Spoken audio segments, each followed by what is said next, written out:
धोखा न देना कि तुझ पे एतबार बहुत है, धोखा न देना कि तुझ पे एतबार बहुत है। ये दिल तेरी चाहत का तलबगार बहुत है। तेरी सूरत न देखे तो दिखाई कुछ नहीं देता, तेरी सूरत न देखे तो दिखाई कुछ नहीं देता। हम क्या करें कि तुझसे हमें प्यार बहुत है।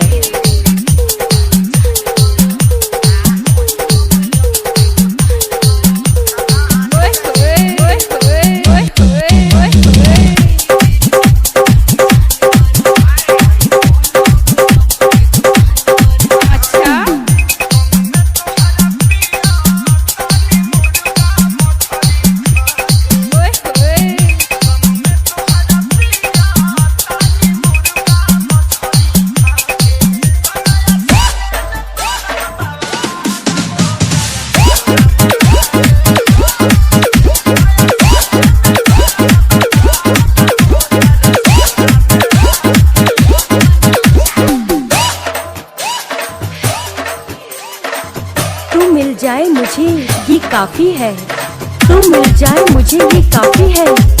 मेरी हर सांस में बस यही दुआ मांगी है।